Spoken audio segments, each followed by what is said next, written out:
Hi, welcome to Shannon Q. I am Shannon Q, and I am excited to be here with you by myself this evening. This is the first time in a long time that I've done a stream on my own, and the reason that I am doing a stream on my own is because apparently I hate myself.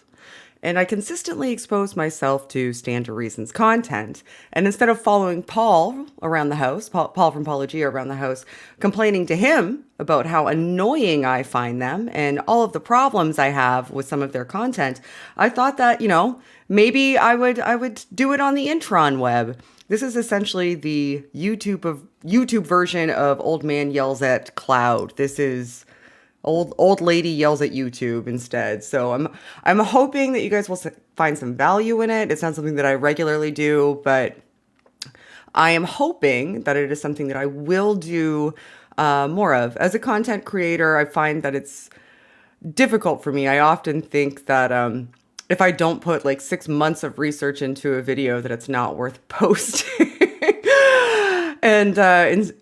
So I don't share my opinions generally. I mostly share, the abject facts of the matter relating to some specific aspect of a claim. But sometimes I feel like maybe this is something that merits being done also. So you guys will have to let me know in the comment section down below if this is something that you want to see more of. And if the feedback is good and this is the type of thing that you guys want to see, then I will do more of the content. Fair warning, I'm probably going to get a bit annoyed. I find Stand to Reason to be just, how can I say this kindly? Awful.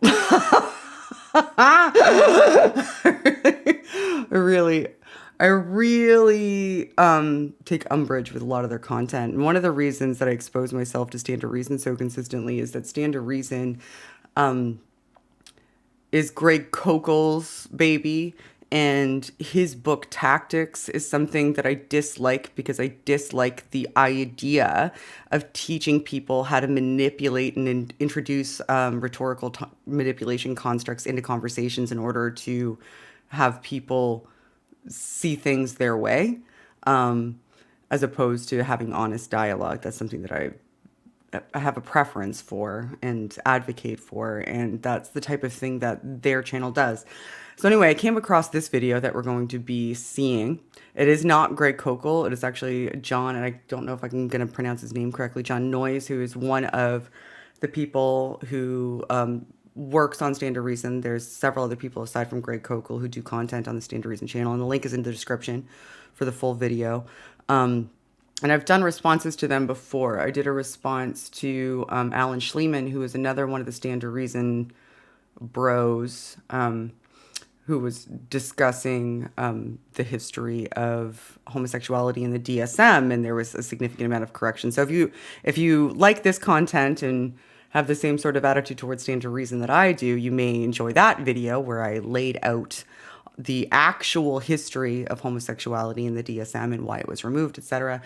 All that is to say, I came across this video and just immediately started kind of blabbing to Paul about all of the problems that I had with it.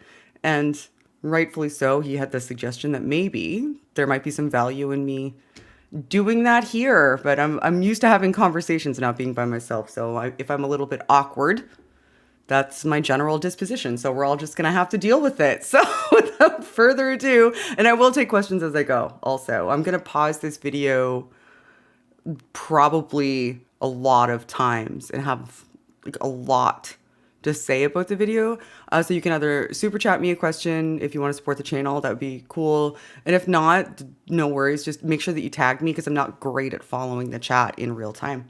So without further ado, we're going to find out why Christians are persecuted and why they need to get countercultural, because everybody knows they've got it the worst. That's just the abject truth of that's just a fact of the matter. And I'm definitely not drinking wine. This is grape juice. I'm drinking a bottle of grape juice in order to get through this. All right, let's go. You ready to party? Let's do it. Hi, Jon. Something has to change. Has to. It's time to make a shift. Blending into the world around us is no longer an option for the church, and the culture rejects a Christian worldview and won't be appeased by anything short of total ideological surrender. I'm going to pause so much. So he talks for like a significant amount of time. I'm not covering the entire video. It's just his preamble for the first 10 minutes that I'm going to be covering. But this was the first part that set me off, because total ideological surrender is not something that the culture wants from Christians.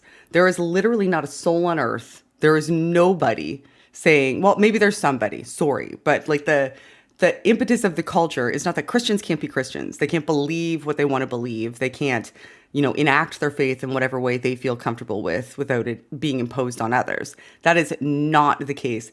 That is not what these people mean when they say that. And he will get further into it, but this absolutely set me off. And I'm not afraid to admit it, because they're creating themselves a victim complex.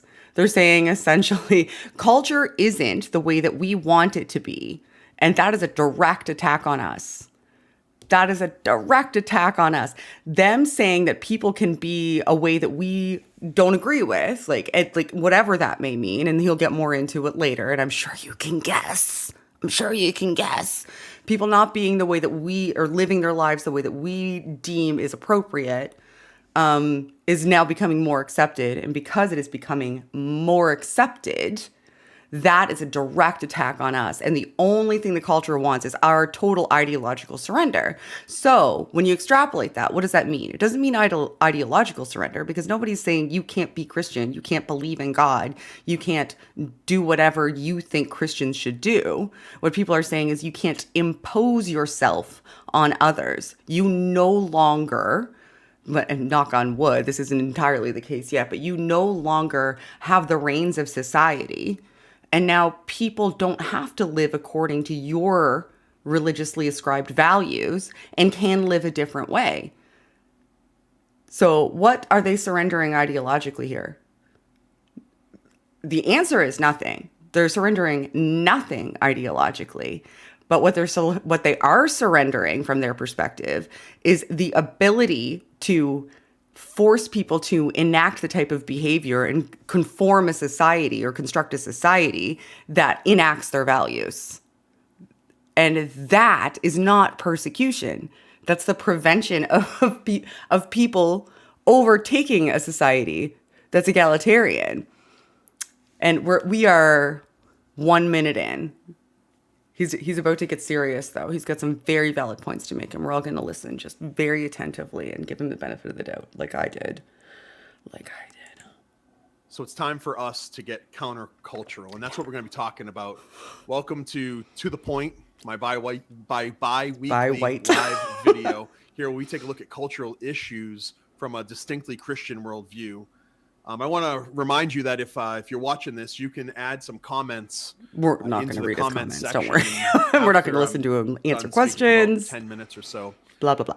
I'd love to scroll through and answer whatever questions that you might have. I would love to scroll through as well. And, you can leave comments for me. Yeah, so there's something that's been on my mind recently that I'd like to talk about, and that is starting to think about living counterculturally.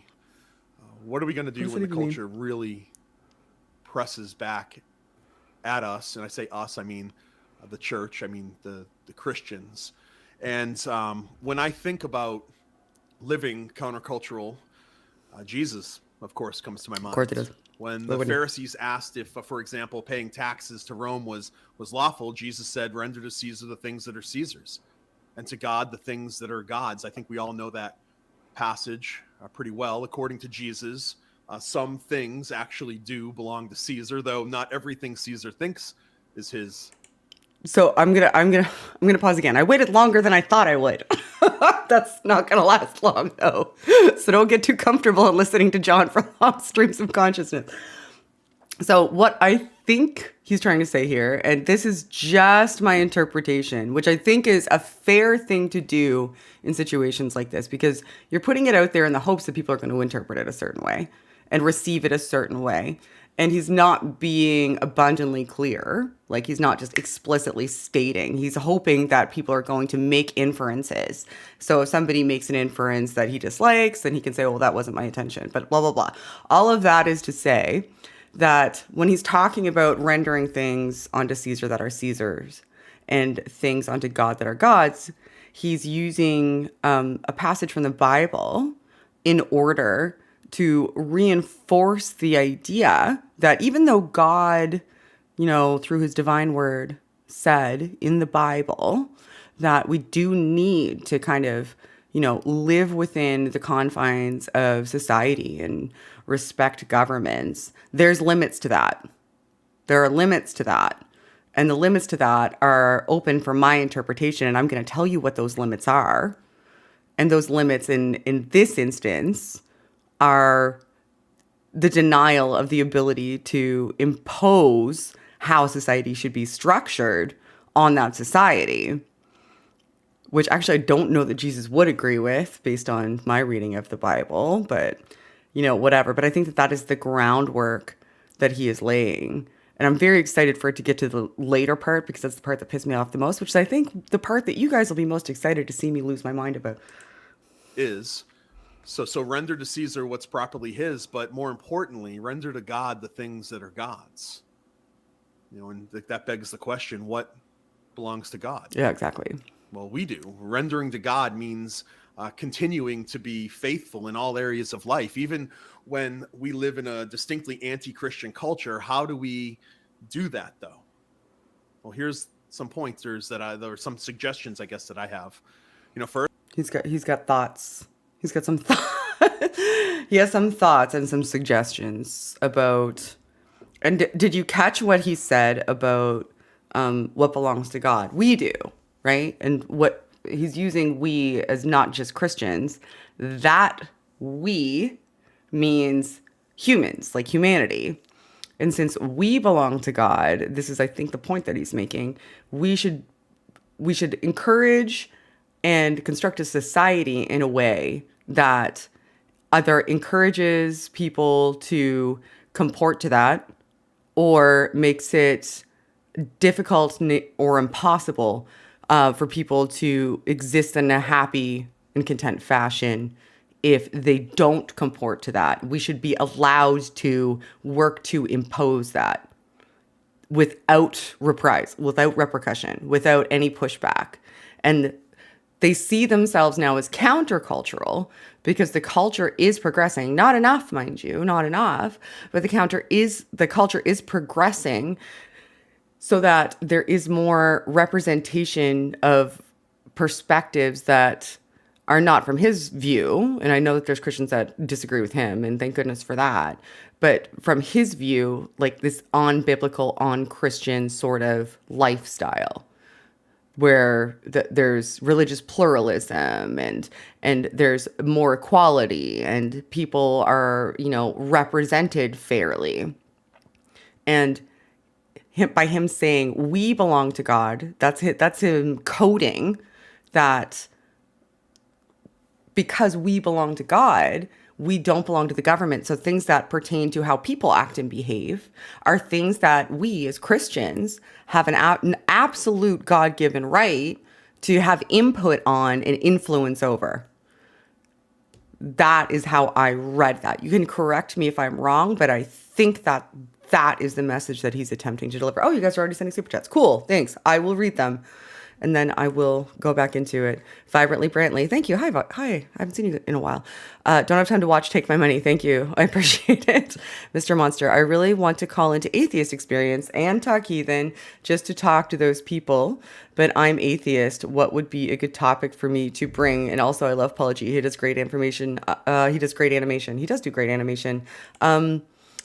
I'm hesitant to suggest a topic. I only think that you should call if you have something that you think merits having a discussion. I don't think having a constructed discussion because you want to speak to us as opposed to you have something you think would be interesting to talk to us about is necessarily as valuable. So if you would like to call us because you would like to get our perspective on something, that would be up to you. So do that. We would love to talk to you. But I'm not going to suggest a topic because that would make it a very contrived conversation. So I hope that was a fair answer for you. And thank you for the super chat. I very much appreciate it. All right. Back to Jon. Who loves a good Jon Noyes? Not it. All right, let's go. First, God's people don't seek the world's approval. Instead, we seek the approval of just one. When we try to curry the favor of the world, we're rendering to Caesar the things that belong to Caesar. He means God. No, we render to Caesar the thing that belongs to God, mainly his favor. We worry about what God thinks about us, not what Caesar thinks. James, he's clear about this. He reminds us, he says that do you not know that a friendship with the world is enmity with God? Therefore, whoever wishes to be friends with the world makes himself an enemy of God. So this, like, it seems to be locked and loaded persecution narratives. It's just so intrinsically built into the foundations. And you see any pushback at all that, you may have a perspective that's not acceptable within society, regardless of the justifications that are provided. Instead, though, that's just to be expected because that's worldly, and Christians should expect that they're not to be, in lockstep with the world because they belong to God. So they don't have to, that they have a different mission. And when society tells them that things can be a different way, that's just affirmation. That's not something that they have to look at and critically analyze. That's just affirmation of this prediction that the world is going to be against them, and proof that they need to fight harder to make the world what God wants it to be. And that it's such a dangerous perspective because it's so imbued with this pride that, and this sort of credulity, this indignation, this righteous indignation that they have the right way. And because they have the right way, they should be able to dictate that to others, regardless of the pushback, because any pushback is just to be expected. That's the type of persecution that's predicted. And him tying it into the Caesar thing is just talking about, the government and society in general. The government and society in general are going to be worldly. They're going to be outside of what God wants. And it is their job to make society and the world and the government what God wants. That is what they're tasked with. It's such a dangerous perspective because it's almost impermeable to reason because it's labeled truth just intrinsically without any need for further support. And they could do so much damage to so many people and having this perspective. All right. I guess what I'm getting at here is that Caesar, he's going to offer friendship, but his offer of friendship, it's false. Why? He turns on us the moment we present God's truth. There's no neutrality here, is what I'm saying. No middle ground, no meeting the culture where it's at, hoping to gain acceptance. So the first point is don't give Caesar what rightly belongs to God. Secondly, God's people don't compromise on what the Bible says about controversial issues, issues like human sexuality. There it is. Who had it? I should have put up a poll. I wish you could put up a poll where people could put their own answers in. Who would have been able to guess? Who would have been able to guess that all of this was about homosexuality? Who would have been able to? It's such a surprise, right? Who could have seen that coming? Who could have seen that coming? That the reason that they're persecuted, the reason that society is against them, the reason that they need to be a counterculture is because now the culture allows people, not again, not enough, but allows people who are, you know, trans, who are homosexual, who are just basically not cishet, accepts and allows them to a higher degree than in the past to just exist and be happy. And that's not acceptable if you're God's people. Like if other Christians, if you're listening to this, I just really, really hope this isn't you. Because one of the reasons I think that he brings up compromise a lot here is because some, like I just recently spoke to a pastor, to Colby, who's very progressive and pro LGBT. And like there's a lot of progressive movements within Christianity that are moving in that direction as well, into the direction of more acceptance. And I would love to be able to encourage that and, you know, not exclude people who accept that and are like that and can see that in the scripture. I think that that is ideal. But he's working against you. He's actively saying that you're basically not a real Christian. You're not one of the good ones. He's got it right. You've got it wrong. You are doing damage. God is mad at you. Because you think that it's okay for people to, you know, just exist and be gay. And we can't let that happen. Because if we let that happen, if the culture allows that to happen, then that's an affront to Christianity. That is us being persecuted. And the more the culture accepts that, the more we need to be countercultural. We need to create a movement to counter the culture of acceptance and make that culture more unaccepting so that it's more Christian. That's what he's saying. That's the wagon that you're hitching yourself to. And he's using a delightful language in order to not explicitly state it, but that's the implication. Whatever. Oh, somebody said that he's not loud enough. I'll make him louder against my better judgment. All right, let's listen to hopefully louder John. Identity, abortion. You know, the world doesn't want us to speak our message clearly, so it condemns the words we use because of the ideas behind them. When we use words like, for example, sin, rebellion, salvation, and repentance, we're labeled hateful bigots or intolerant or worse. We might even be accused of committing hate crimes. Okay. Okay. Nobody, nowhere ever has said that ever has said that using the word sin is a hate crime. Just using the word sin.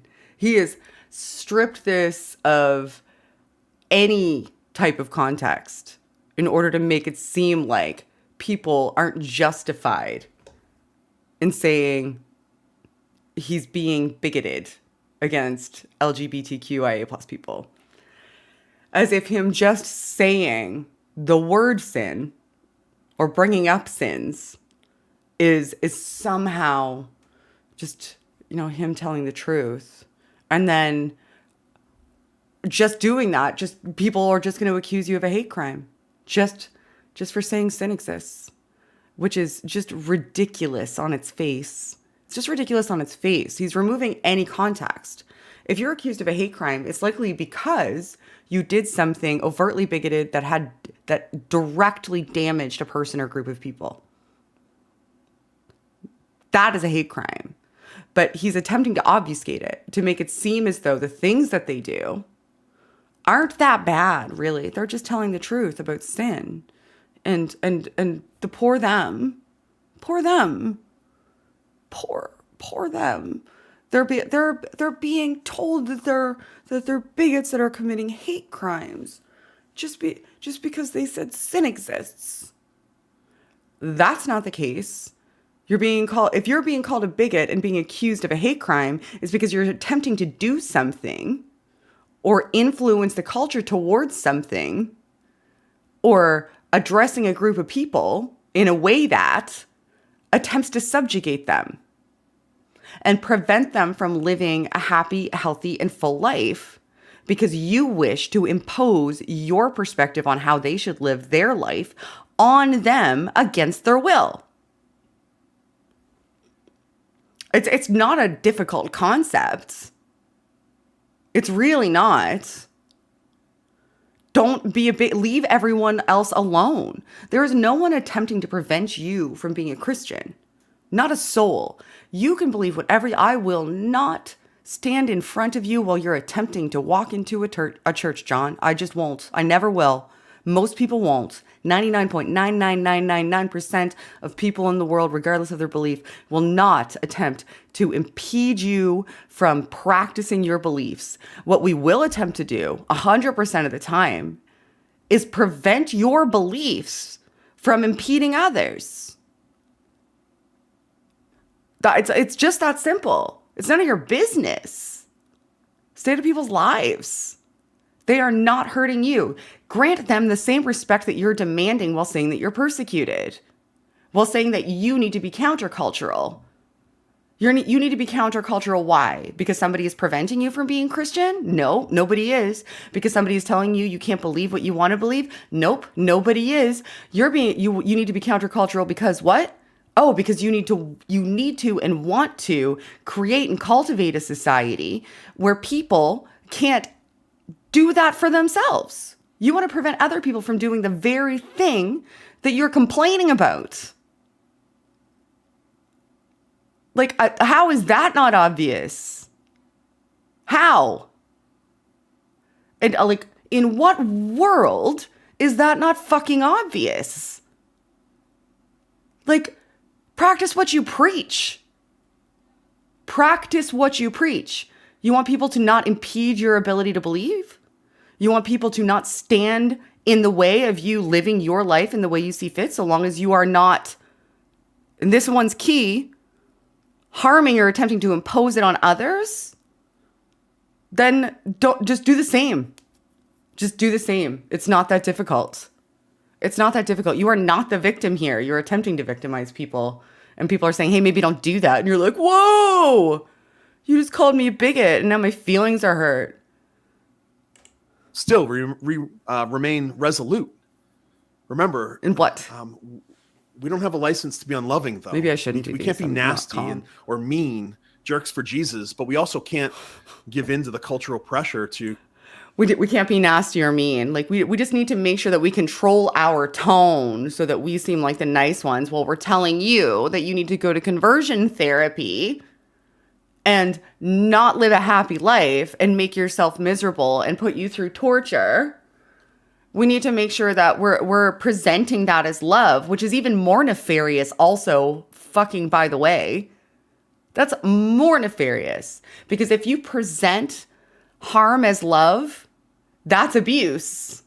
That's abuse. That's trapping someone in a cycle of abuse because they think that being hurt is love. They think that avoiding repercussions is love. And I can't imagine wanting that for somebody that I loved. Maybe we have different definitions of love, but I would opt for mine. Where so long as the person that I love isn't causing harm or impediment to anybody, I allow and encourage them to be themselves and help them find that actualization and support them through that process so that they know they're supported no matter what, as opposed to making them feel like my love is conditional. But I mean, what do I know? I'm the bad one, not you. You're just trying to make things more godly. We compromise our message. Instead, we have to stay salty. And lastly, God's people remain level-headed in all circumstances. And this is really important. We don't allow ourselves to get all worked up just because the world is doing what the world does. The world's going to be illogical, irrational, and sometimes incapable of civil discourse. We expect that of people in darkness because they can't see clearly. They bump into things. So now he's talking about like, this is one of the reasons I watch Stand to Reason quite a bit, actually, is because I studied communication. One of the things that I studied when I did my degree in psychology was perceptual cognition and communication theory. Those are my loves. And what he is doing now is he is setting the groundwork out. He is saying that if somebody is, we need to remain calm so that we can control the perception of us, right? Because if we're the ones who are calm, and we can even juxtapose this against me right now, right? So I was just not calm.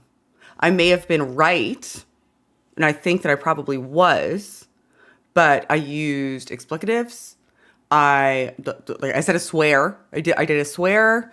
I didn't fully control the undulation of my voice. It was raised.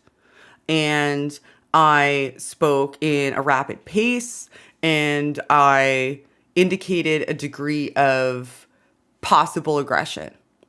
So because I did those things, amongst other things, while I was communicating, regardless of the content of what I was communicating, he's now able to essentially kind of poison the well by saying, well, she's one of the people in darkness. We need to be the ones who are calm. We need to control how we deliver messages.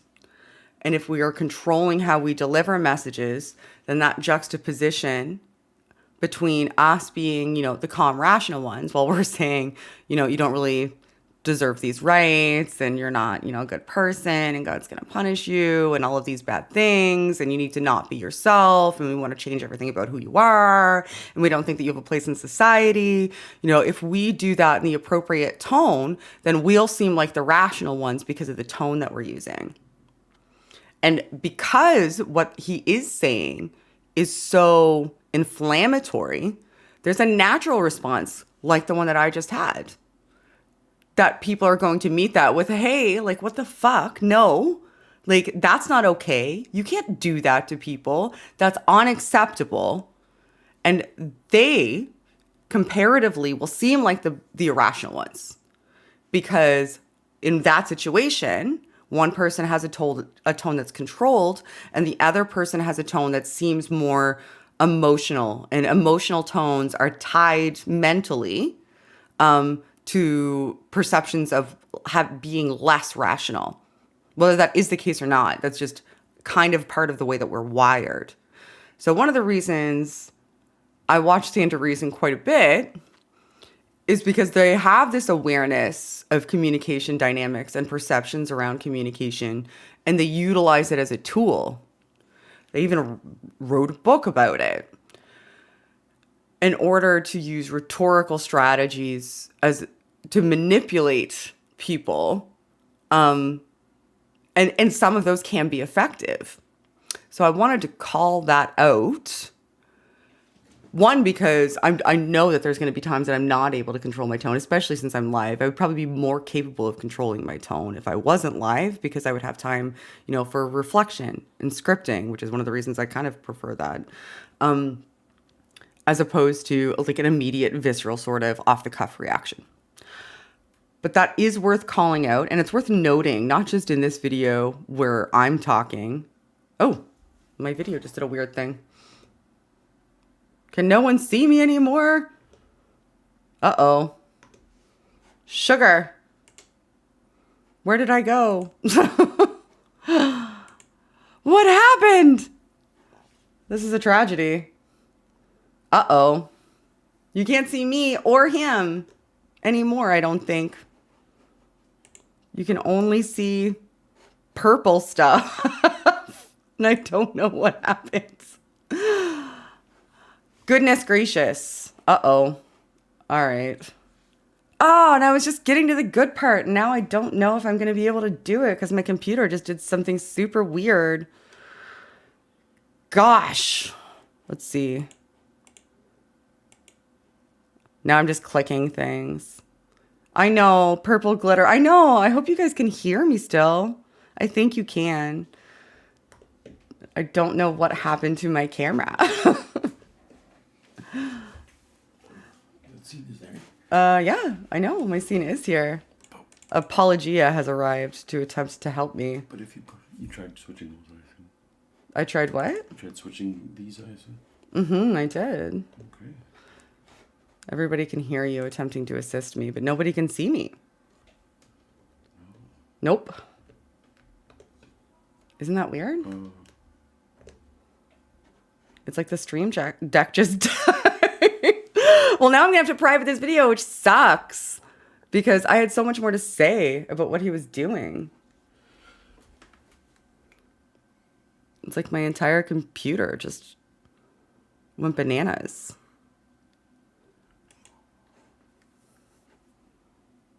And I don't know what to do about it. Stay tuned, guys. My tech support is here attempting to assist me. I wonder if I can play the music. Oh, there, you can see me on that thing. But you can't see me on the screen.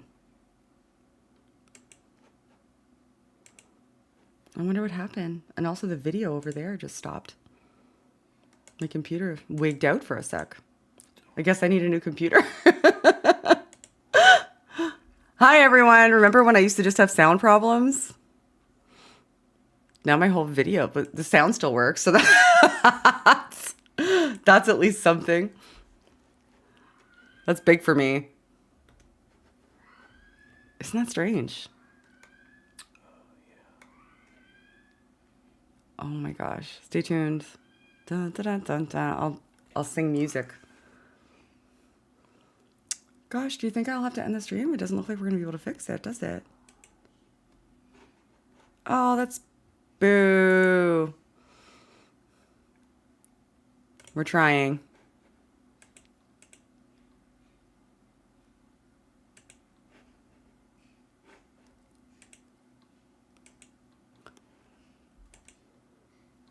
But it's not showing up here at all. No, I know. It's strange, hey? Like my computer just glitched. And all of a sudden...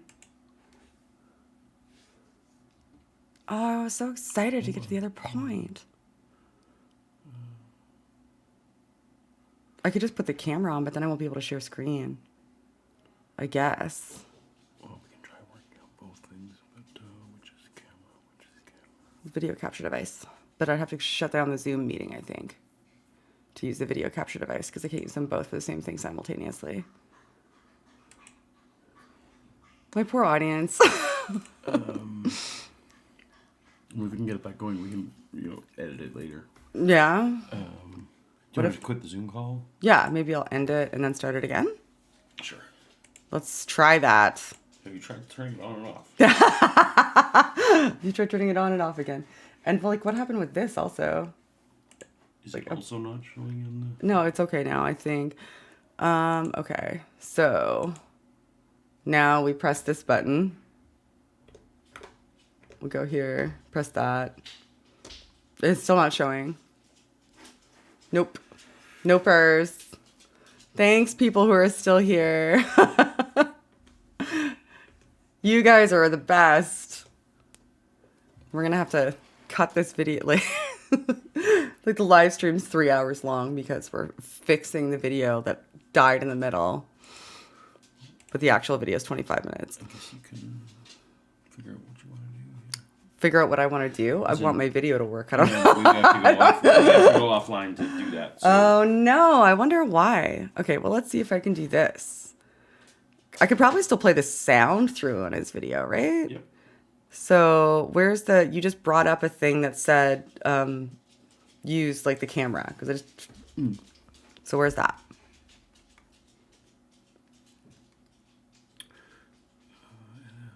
Where's that thing?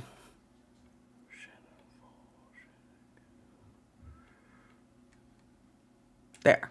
But hold on, it's not. So zoom. Uh-oh. This is what I get for trying to stream on my own, I guess. I wonder what happened. No idea. troubleshoot later. Thanks for the person who's currently saying they love my content. Isn't it great? I don't know. Maybe I'll have to. Sorry? Nothing. Oh, well, it's not what I wanted to do, but... Will that work?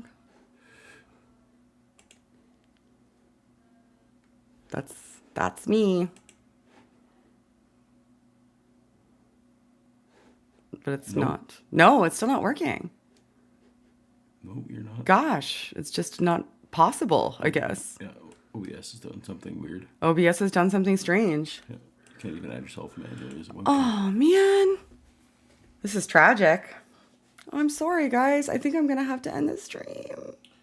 This is devastating. Try restarting your computer and then just starting a new one. I guess I could just start a new one. I could go like right from scratch, I guess, and private this. Well, no, to keep, and then we'll edit it together later on. Cobble together a video. Oh, this sucks though. Yeah. Good. Oh, I'm having a sad.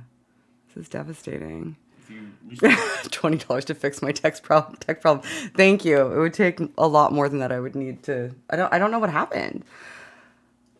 if you're willing to give it a restart and a try, I will give it a restart, and I will try to start another stream for anybody who's dedicated enough to want to watch me finish this. And I hope some of you are. Perhaps I'll restart and do the back end of this, and on a new stream, and then after we're done, I can just private both of them. So you guys will get the real-time experience, and then after I'm done, I'll cobble the both of them together, and I can just start from where I left off here. Will that work? Of course. Okay. Paul says it'll work, and I trust him. Elevate the discourse. Keep an eye out. I've got to restart my computer. It's going to be a little while before I can put the stream back up, but hopefully you guys will come back in like a half an hour or so, and I'll finish off the stream. Thanks, guys. Bye for now. See you in a bit, hopefully. Knock on wood.